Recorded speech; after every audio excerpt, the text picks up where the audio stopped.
Welcome to On Air, a podcast discussion at the intersection of artificial intelligence and international relations, where we will discuss the development of IR theory, law, and practice in the age of AI. Hello, and welcome to the IR in the Age of AI podcast. I'm your host, Medlir. I'm joined today by Dr. Marijn Hoijtink, Associate Professor in International Relations at the Department of Political Science at the University of Antwerp. Marijn, welcome to On Air. Thank you. Marijn, maybe very briefly, before we introduce our next surprise as well, I think for our listeners, guests, we were talking off here a little bit about some of your projects. Do you want to say something about what you're doing right now? Sure, yeah. So I'm an associate professor at the University of Antwerp. I'm currently involved in two projects. One is an ongoing project on the role of emerging technologies within the military, particularly on the battlefield. So I'm interested in how new technologies related to artificial intelligence, machine learning are shaping the character of modern warfare, but also practices really on the battlefield. And then I have an incoming project that's funded through the Flemish Research Council that is particularly interested in the political economy or the changing political economy behind some of the technologies that we see on today's battlefields in Ukraine, for instance, also in Gaza nowadays. So I'm looking into new tech companies, startups, but also the bigger tech companies, the bigger platforms, and how they shape the ways in which we think about warfare, so military doctrine and strategy, but also, again, practices on the ground and also regulation, so how they shape what is deemed appropriate within warfare. Okay, well, we really agreed up there that we're going to have you back at some point for a bespoke program or a lot of this stuff, but hopefully we'll be able to touch on a few of these things today. And of course, I'm excited to have back in our program Dr. Raluca Csernatoni, a research fellow at Carnegie Europe and professor with the Center for Security, Diplomacy and Strategy at the Free University of Brussels, the Brussels School of Governance. Raluca, welcome back. Thank you very much for having me, and it's a pleasure to join you and Marijn for this conversation today. I hope it's exciting, as we are quite geeks about these topics. So. Well, I think that we have developed a niche in this particular area, and our listeners, if they weren't before, are now geeks as well. So, and I think that's a badge of honor. There you are. And so I think that we're in good company. People that listen to us are people that actually enjoy this conversation. So let your geekness go loose and then run free. I think it'll be a lot of fun. Raluca, I know that you also have some recent professional news on your end as well. I understand you're going back to your alma mater for a little bit at least. Yes, so I'm returning to CEU, Central European University, and my Department of International Relations when I finish my master and PhD, and we'll be teaching a course on technology security and the future of high-tech warfare, whatever that might entail. The devil, of course, the details, one's expression, the devil is the details, exactly, but I'm trying to go through all the stages of the very traditional approach of revolutionary military affairs to current conversations about autonomy, autonomous weapon systems, AI-enabled security and defense, but also other technological domains that are quite interesting and important to warfare, for instance, biotechnologies or human enhancement. Again, all sorts of the buzzwords related to emerging and disruptive technologies and all these fields that might be disruptive to, again, war, the battlefield. Yeah, well, that's exciting. The question, as I'm talking to both of you, and we've had this conversation before, I think last time we were together, both of you are talking about research programs that now are well on their way, and also just classes and just even full-blown diplomas and master's programs. How do we get here? It's only been 2 short years when we had some conversation in the past with other guests in the program about how difficult it was to actually have these kinds of classes across campuses around the world. And here we are, all three of us in a way, teach courses that are specific to these issues. What do you think changed? I might have an answer, partial answer. I think it's also a change of generation and the students that we get. For me, I'm teaching master students both at the Free University of Brussels and now at CEU, and I see a huge interest from the younger generation. It sounds a bit weird to say the younger generation. I still feel young. Yeah. And cool. And I just said geek, which is not very cool. But I think that they are very much interested and in tune with all the changes, especially students that study international relations, EU studies, or for that matter, security studies. I think that they are very much in tune with all these developments at the global level, but also the role of technology in every aspect of our life, including security and defense for that matter. So that's one side of the story. And the second one, I think, it's also the job profiles as well. There is a demand to be tech savvy, to know about the geopolitics, but also the policy, the governance aspects of new technologies. And programs at the university level also shift based on this demand. Yeah, Marijn, what do you think?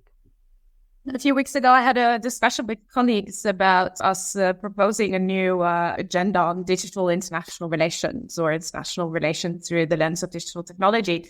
And we're saying, well, basically it's everywhere. It's this all-purpose technology that has indeed such an impact on our daily lives, all of our lives, and also requiring very specialist and specific knowledge. And we see this very much in the realm of international law, for instance, or the legal field, where we are now educating lawyers to also, with the sense and a sensitivity towards technology, especially when it comes to digital technology, but also in the field of international relations, where we, of course, still have a lot of diplomats and policymakers who maybe have less of an understanding of the technology, and also themselves see that as a risk and a vulnerability because of their relationship with technology companies, etc. So I think it's this type of specialist knowledge is something that this generation also understands we cannot fully outsource, and we need to also make that our own.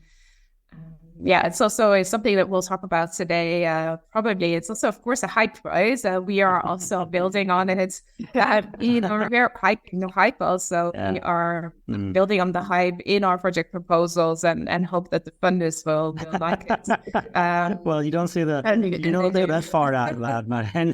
Yeah. No, we do. There's often scholars and colleagues who ask me what's new, and I think it's a good question to ask. And it's always good to have the historical trajectories and some of the historical examples and comparisons that we have in trying to understand these developments. And there are many. Yeah. So we shouldn't say that all is completely new or different. No, I think that's interesting. And we'll, as you point out, we'll come back to this, especially the nature of competition. It just seems that AI, new technologies, emergent tech, has just become one more issue over which to fight. So, and in that sense, it's no different than any other development in the past. It does seem to have some, at least it promises to be transformative. You mentioned the term, it's a general purpose technology.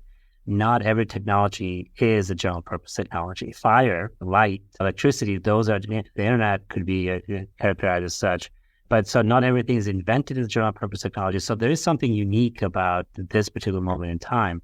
But I think you're right that we need to be careful in terms of that. And hopefully what we're doing here today is educate. And perhaps while we're hyping it, also educating at the same time and perhaps cautioning about the risks of those. And by the way, this is a good time for me to say this, that we will have both of you talking about hyping the hype with the Global Governance Institute, as we also announced in our first episode for this season, an interview with the Global Governance Institute members, Joachim Koops and others. We will have a summer program on AI and global governance at the end of May through beginning of June. And of course, both of you will be giving your own contribution there. So for our listeners, if you want if you want more of this, come and join us in Brussels at the end of May. I think we'll have a more grounded and realistic assessment of what's going on. We have had now the trilateral agreements on the EU AI Act, the talks. It lasted for 3 days. In typical EU style, I think they were like 22 hours a day, the negotiations. They exhaust themselves and they basically live off of caffeine. And then at a certain point, it feels like a surrealist experiment. I can see them bleary eyes, like, okay, fine, whatever you want, let's agree to it. And so they seem to have come with some agreements. And this is not the episode to talk about what's in it, but just your initial reaction. Now it's in the rearview mirror. What is your reaction to that in terms of significance, advantages, concerns? Just something very quick, a 30-second assessment each. Mm-hmm. It's mixed. So I think in the end, many were relieved that indeed some agreement was reached. I think from my own perspective, it's very interesting to see that, of course, military technology was never part of the discussion and was excluded from the very beginning. So that's significant, I think, and something to keep in mind and to study also for the years to come. I think another relevant discussion, or one of the most contentious discussions, was about facial recognition technology, real-time facial recognition technology. And there we see that there's a ban, something that, of course, civil rights activists, civil society, also the MEPs asked for, but then it includes a lot of questions, a lot of exclusion. So it's to be seen how that will develop and evolve also in the years to come. And I think the critique by a number of the civil rights organizations is that given the exclusion, even the fact that it's still a possibility in some cases, in some very specific cases, opens up the door for other use of these types of real-time facial recognition technologies. So in that sense, it's a mixed outcome. Raluca, what do you make of the exception to autonomous weapon systems and other military uses of AI? Why they were not included in the conversation? This is an excellent question. It's also a technical question related to the competencies of the EU and EU institutions and how the EU's AI Act has been framed as this internal market-driven regulatory framework and regime. And of course, it's always about division of labor when it comes to competencies, issues related to high politics, security, defense competency, and would like to retain it, of course, at all costs because it's an issue of national sovereignty. So I think that from this perspective, the EU study is also explanation for this division of labor and competencies is quite clear. But at the same time, of course, you already hinted at, Marijn hinted at the nature of AI as this general purpose technology and also technology that is constantly evolving as well. And it has dual use applications for both civil and military and security for that matter. So I think that there is always this question mark about that category of, first of all, the full ban of some of the uses of these systems, as Marijn was saying, but then there is the high risk category, of course, of how these systems might be used. And here, of course, again, to reintroduce this saying, the devil is in the details, and there are lots of technical things that need to be ironed out.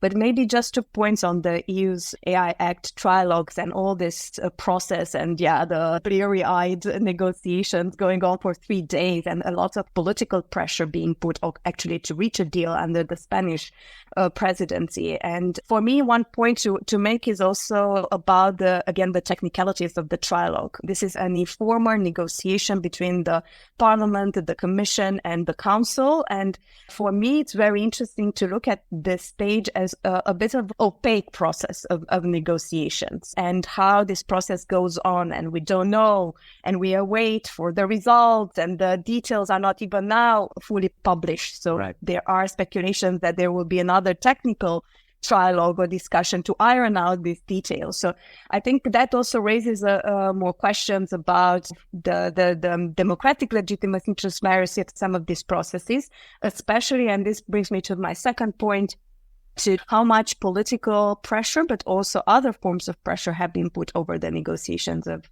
this act. And not only regarding to the real-time biometric surveillance, which is, again, the more controversial part of the US AI Act, but now with the ChatGPTs and general purpose technologies and everything else related to this frontier model, large language model, there is also the side of the definitional issues, what falls under when it comes to this foundational model. So, and the pressure, of course, from the business sector and the lobby pressure, I think that's also something to think about.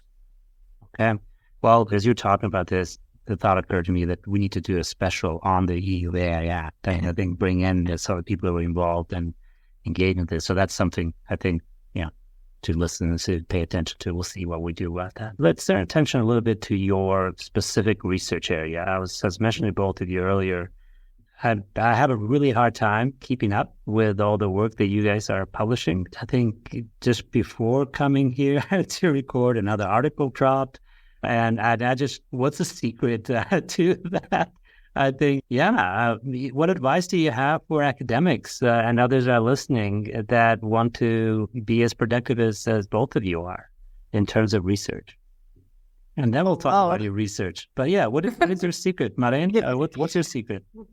I know of intrinsic motivation, collaborating with the right people. Well, the type of research that we're doing is also constantly evolving at a very fast pace. So I think we also need to try to keep up ourselves and work on that. And sometimes that's very difficult. We are working on several moving targets. On the one hand, AI and the discussion related to the general global governance of AI, the role of tech companies involved, everything that has to do with the European AI Act. So that's one. And then on the other hand, we also deal with a quickly changing battlefield. If we look at the types of technologies that we study, a changing world. So there's several moving targets that are difficult, I think, to keep up with, but we try. Maybe that's an explanation.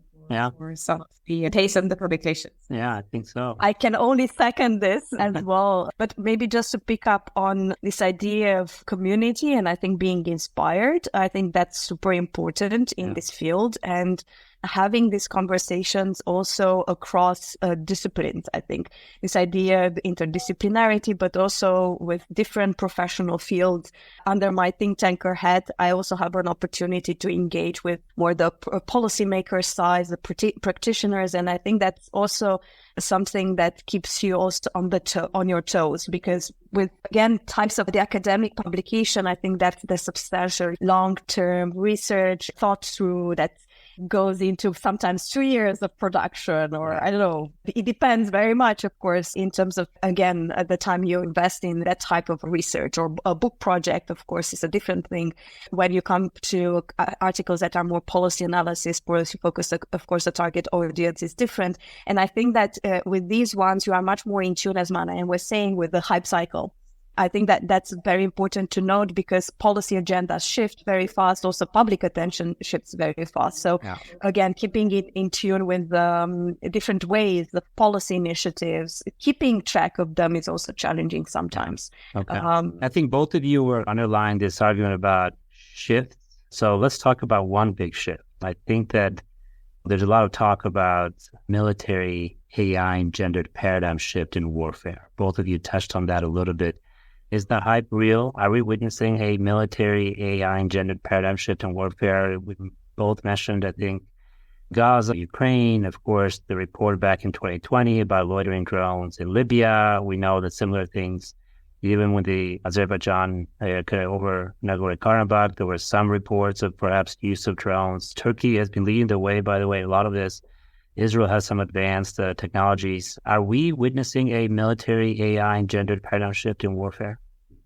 Would you want to start? Go ahead, Marijn.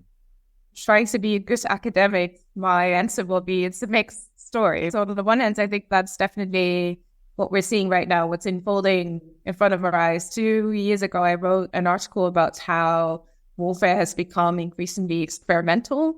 So writing about experimentation in warfare, about the idea of the experimental way of warfare as it's connected to new types of technologies and military's interest in fielding these technologies super quickly. And at this time when I was writing this, which was before the war in Ukraine broke out, this was still very much a vision and an imaginary that was being mostly developed and pushed for by the US Department of Defense and the US military. But nowadays, we look at some of the reports coming out of Ukraine, we see that this experimentation is taken very seriously, that it's really a daily practice on the battlefield, experimenting with new technologies, and also prototyping new technologies with the aim of fielding them very, very quickly on the battlefield. So with new drones that are developed and then used within, 60 days? Raluca and I were talking about this earlier. So this is really the vision at the time proposed by the US military, but we see it now in the context of the war in Ukraine. At the same time, the war in Ukraine has also been puzzling and very interesting for many commentators because of the legacies of the past that we still see very clearly also in this context and on the battlefield with trench warfare, with two large armies fronting against each other and moving very slowly on those battlefields. So we see a very interesting, I think, mixture of those new technologies, really an increase, I think, in speed, and also in context of the war in Gaza, increasing scope when it comes to the ability of militaries to bomb and to attack. But it's in combination with those more traditional ways of war fighting that we've seen for the last decades, hundreds of years.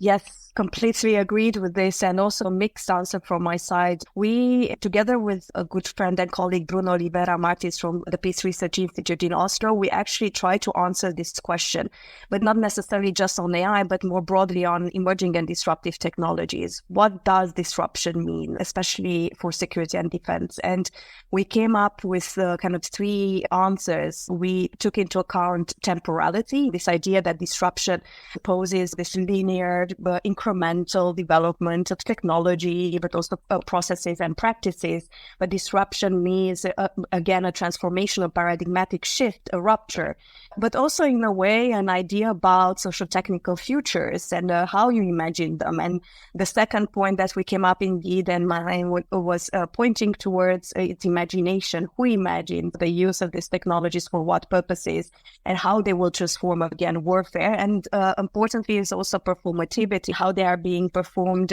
both from the decision-making, but to the battlefield, to the soldier on the ground.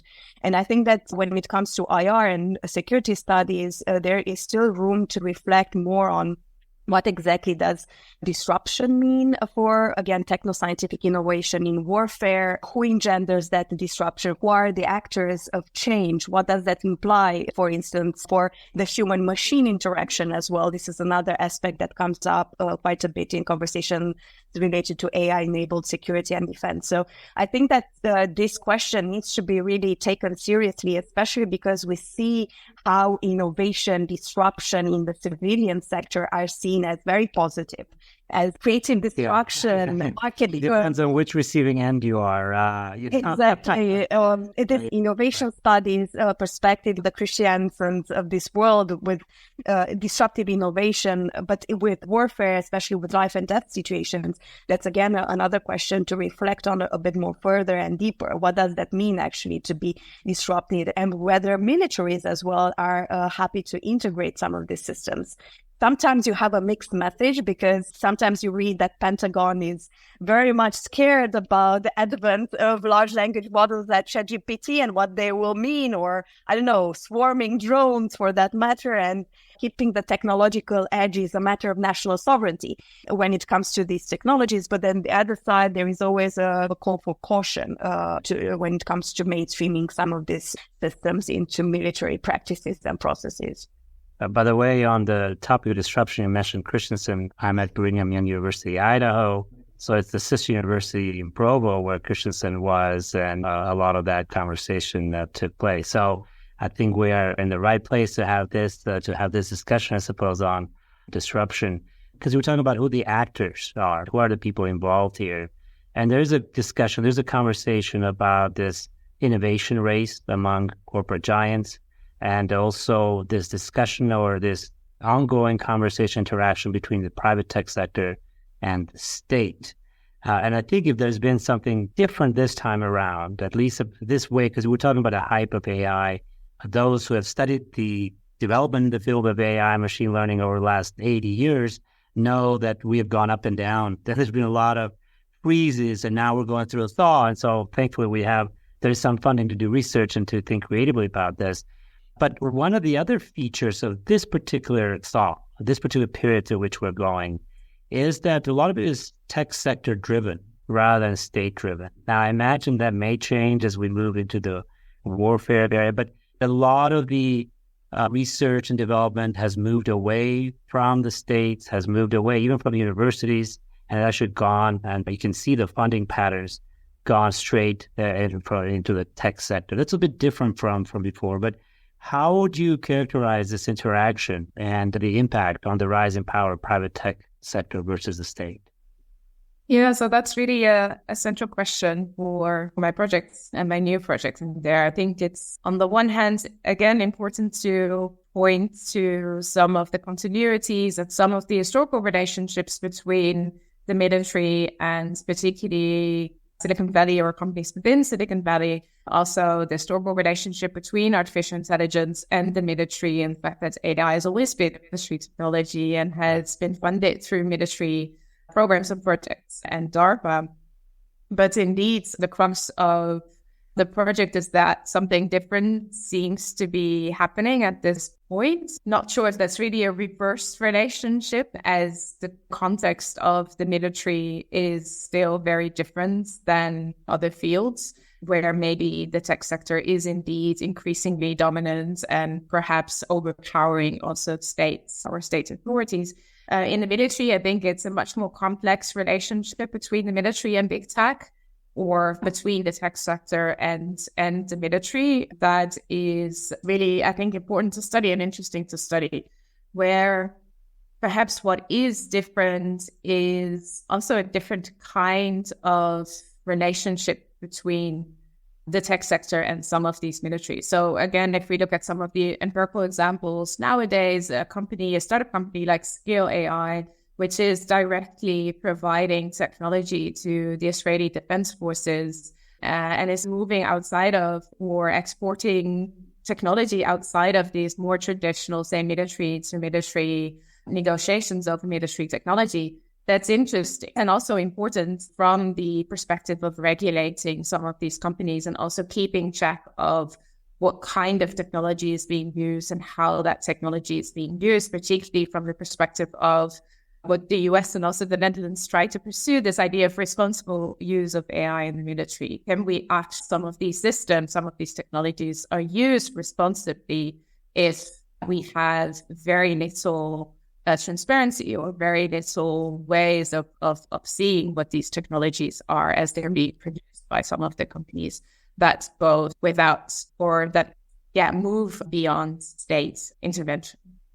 To add on this, maybe to unpack a bit the different rationales of interests between these corporate players and the state, or at least the liberal democratic state. So I always like to refer to this tension between business logic, profit-making logic, and of course the logic of a state that of course is again democratic, that is the public good.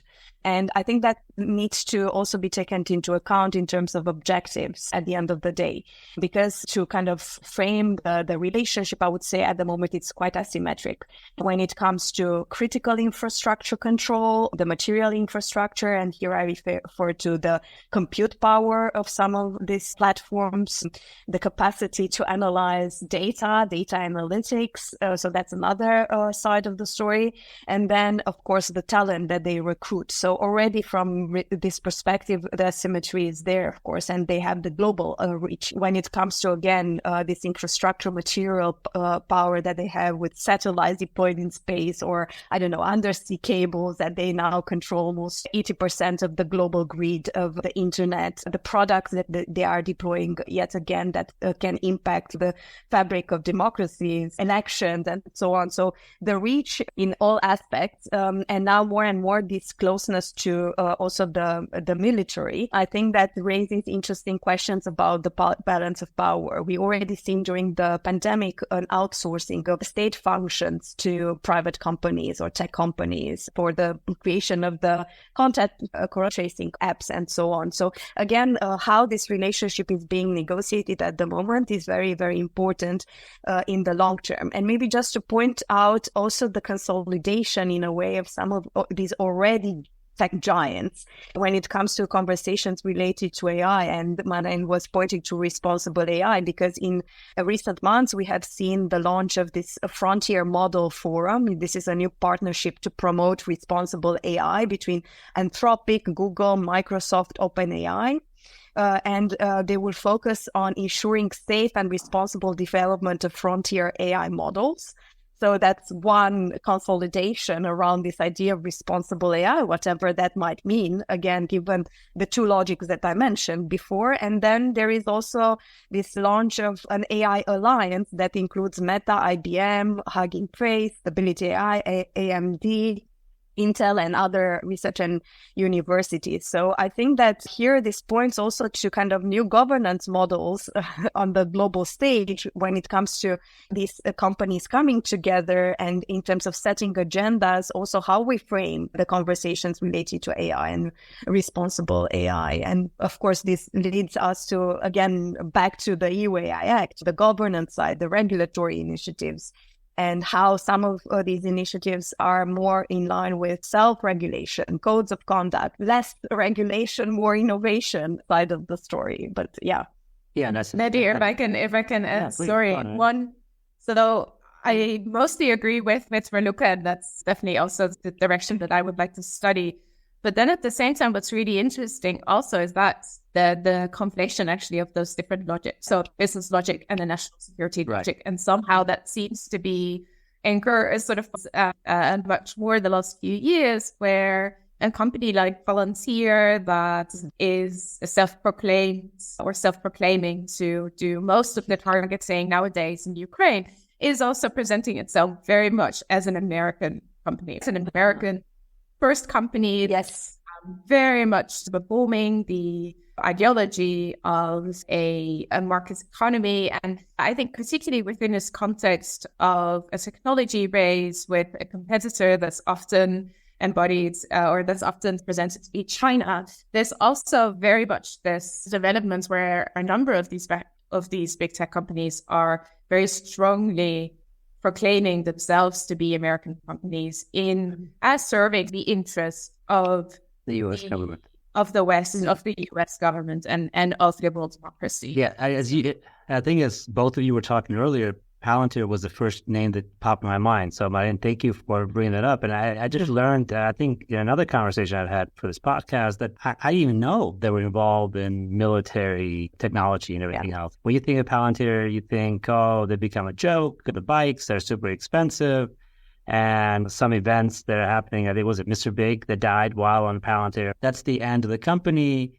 And then, of course, here we are, it pops up again, and you have actually playing a huge role in the U.S. military-industrial kind of complex, especially with regards to emerging technologies. And then that's when you start realizing a lot of these companies are really in the business of data collection, data processing, and training these large models so that then they can turn around and use it for and monetize in a way not towards us, but for actually military purposes. I think this raises a question that I want to come back to you, Marijn, at the very end, because I know that you've done some very interesting kind of research at this intersectionality of kind of AI. And so we'll save that for last. Before I do that, maybe one more observation and then one question, and then we'll have the final question. So the observation, the thing that I was thinking about, because I was talking about these different waves and how we now is big tech taking the lead. I remember reading a while back a book by Mariana Mazzucati on the entrepreneurial state, and talking about how, in fact, a lot of these technologies we see in our hands today, including the iPhone, the touchscreen, all that, these were government DARPA kind of developed programs. And then when they mature, these technologies, then big tech comes in and be like, oh, I've got an idea. I'm going to make a phone with this. Instead of, and then, of course, they get the benefits of it. There's some value added that comes into that product, and they sell it back to the government and to the rest of us. It feels a lot like the Immanuel Wallerstein kind of world systems type of theory with the core and the periphery. But in this case, it almost feels like the government is both the core and the periphery. So I don't know. It just seems that big tech seems to come in and swoop in just at the right time as these technologies peak, and then they're able to just build on top of that. But this does lead us. I'm going back to the EU AI Act. I was reading something that Macron had said, his reaction to it. And then I'm going to connect this to something else. But he says, we can decide to regulate much faster and much stronger than our major competitors. But we will regulate things that we will no longer produce or invent. This is never a good idea. And the hint here is, of course, the point here is that France, of course, is always concerned about its competitiveness. And the concern is that things like the EU AI Act, which comes about the same time as the American equivalent would be like President Biden sending the executive orders. They're like, yeah, pay attention out there. Don't be too careless. And that's it. And there's a different approach to regulation and to governance when it comes to AI. And Macron's concern seems to be that the more you regulate this, the less likely you are to actually lead in product development, which then this seeps into this 3-day conversation that we're talking about.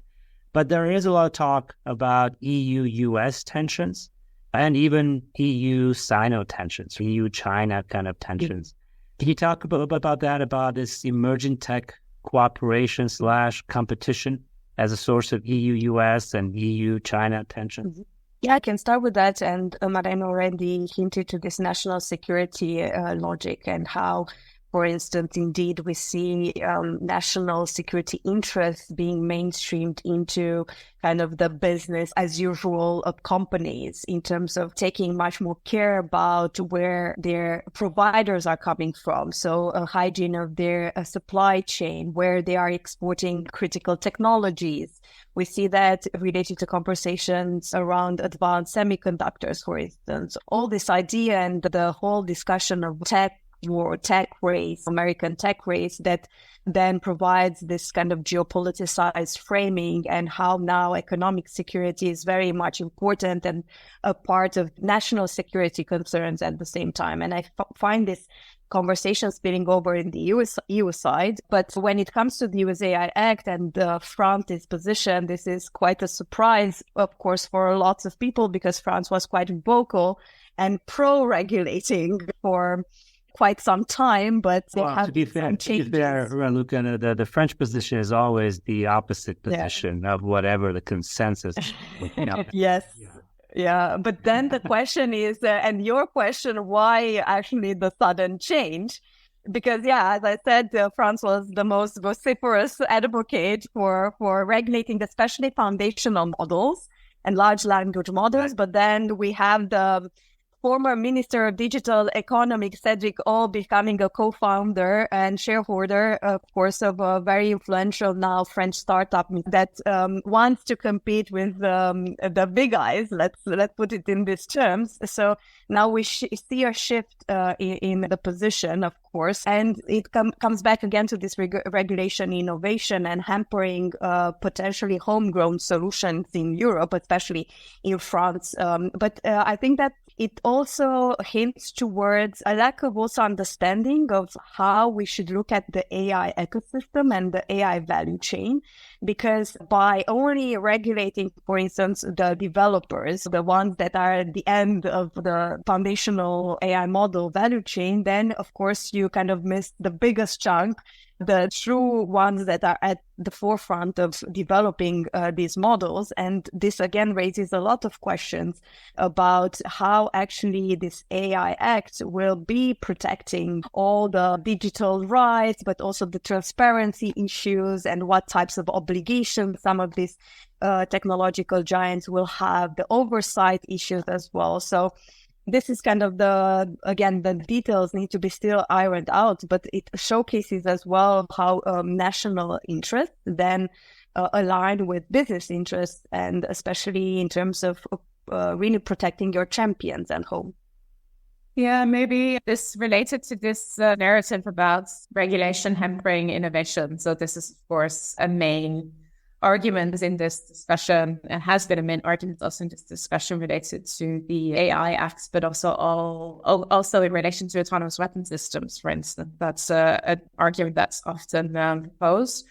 Yeah, I'm not an expert, but I have to think of a panel last week that we were actually part of, Raluca and I, where Maria Rosaria Tadeo said that that's a false dichotomy between innovation and regulation, and that actually by regulating and by making that process very transparent, that's actually a source of innovation and could function as a source of innovation. So the two don't need to be excluding each other in a way. So that's perhaps an important point to mention related to that false dichotomy. Well, I think there is, even in the big tech ecosystem, there is a divergence here on this issue of regulation or not. And there are the ones that already have a first mover advantage, that wouldn't mind over-regulating the space so that the entry kind of points would be more difficult to navigate.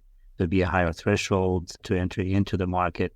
And I think that was the initial kind of French concern, is that if we regulate, I suspect that maybe with Macron, that's where his concern is, like, if we regulate this, it would freeze into place the existing advantages and the unequal stature of different companies, that we're going to give those who are already advantageous even a greater advantage. But then at the same time, of course, the EU is always very much trying to foster its regulatory power. And there's also very much the story about that. So, but the Brussels effect, as we've seen it in the GDPR, so this is also for something that's within the context of the AI Act tries to, that's EU and these three. I agree with that, but I think if we make this just about the EU, I think that we end up missing just a little bit the bigger picture, because like I said, I think a lot of these debates are happening in Silicon Valley as well.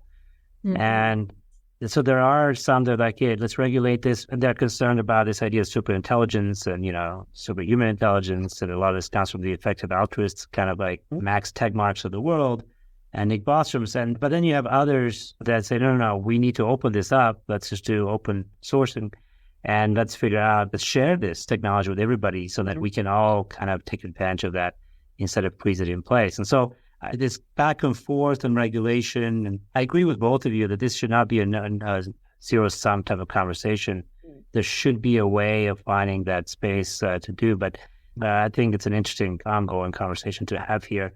I think the last few minutes that we have, I want to turn to a little bit of your research here on a bit of the intersectionality dimensions of this.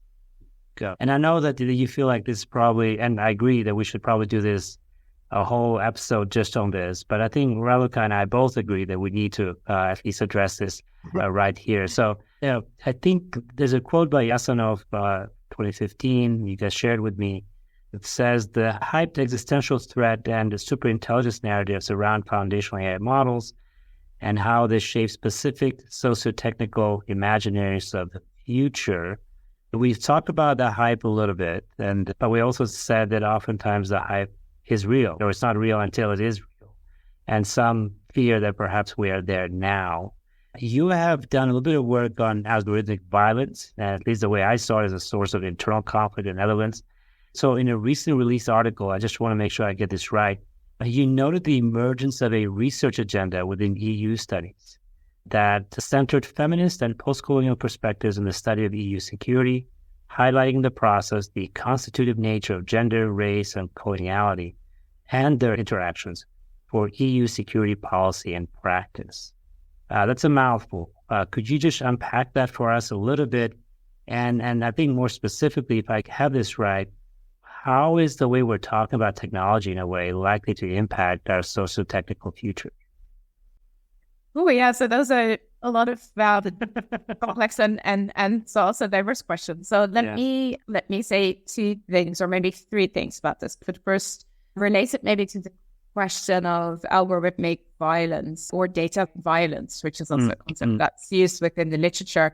And that's taken up in different ways. So I think most of us are following these debates are familiar of the biases that are involved or implicated in these technologies when it comes to gender, when it comes to race, when it comes to religion, ethnicity, etc. So that this is an inherent part of many of these technologies that we see and that we study. So that's part of the ways in which violence in relation to algorithms or algorithmic violence has been discussed. But more specifically, within the context of warfare, it's also been discussed by some scholars who've been interested but also critical of the ways in which algorithms are used in very specific targeting functions. And so the ways in which those biases related to gender and race mostly are also part of our algorithmic calculations when it comes to deciding over who's living and who's dying on the battlefield. So we get a way of outsourcing some of those very critical decisions to algorithms that are very much faced with errors and biases and that are far from failure proof. So that's one way in which we can think about it. We can use in a way a feminist lens to critique the algorithmic decisions, but also more broadly the decision to outsource these decisions to an algorithm. So in some of my work, for instance, paper that I wrote with one of my PhD students on the Roos from Hardenveld, we use this idea of algorithmic violence to understands also the use of data practices, data collection practices in the context of warfare. So the other question related to the use of feminist or post-colonial lens in EU studies is a different type of research agenda that's mostly interested or links up with recent debates in EU studies related to the need to decenter EU studies and decenter our discussions about Europe. So when you just, I think previously mentioned, it shouldn't all be about Europe and EU governance or EU policy making. And this is, I think, also something that we're seeing, a trend that we're seeing within the fields of EU studies, also when it comes to security, when it comes to questions of security and warfare. One way is to actually look at the impact or implications of conflicts and warfare, to look at local populations, to include local knowledge in our understanding of peace and conflict.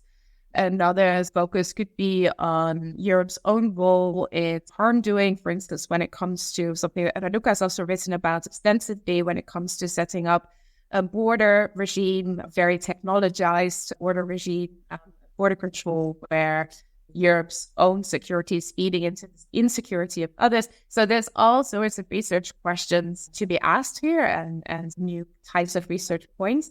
And there's also one related to technology, and maybe that's something that Raluca wants to talk about a bit, or how in our discussions of technology, we might also benefit from this move towards decentering.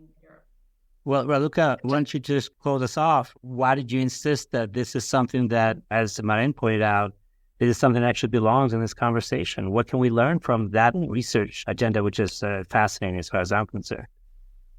Well, last week, jokingly, but not so jokingly, I was referring to an article piece and a title about where are the godmothers of AI. But I think it's about, here at the core is how we view the world, how we view technology, how we view also the role of science. So world viewing is also world making, how we imagine the world and then we're making it into reality. And I remember my early days as a master's student and having to read and actually being super inspired by the work of Donna Haraway at the time. It's 1988, Situated Knowledges. And actually the science question in feminism and partial knowledges, and reading those lines where my mind was blown because she was really unpacking power relations as well. So besides the centering and understanding the role of power, but when it comes to questioning science and technology, there is always this very intimate relationship that Marijn has always also pointed at in her work in terms of militarism, this angle of militarism, but then you have also capitalism and a form of male supremacy. So I think this builds on the way in which we fetishize technology in general, and especially technological solutionism in warfare or border management, because there is always this perception, and this again, Donna Haraway was talking about, that technology is efficient, is omniscient, is objective. It can be used as the silver bullet to solve things. And I think that's, again, this God trick that Donna Haraway was using. And we see that in drone literature as well, that, again, Marijn was publishing on this as well. So I think that these types of readings need to be picked up, and security studies, critical security studies do that. And also now look into the work of new materialism and feminist perspectives on the relationship between humans and non-humans. Agency. Go read Marijn's co-edited book on technological agency for this. So I think these are kind of bigger questions that we can reflect further on, and they apply both to civil and military contexts. That was fantastic. I actually reminded me, you were talking about where the godmothers of AI. The first guest I wanted to have here, we haven't had her here. We will eventually do. I had her speak to my students, but we haven't had her on the podcast, is Valerie Hudson. And one of the earliest texts on international relations, international politics, and AI was edited by her back in the, I think, the early 90s, late 80s.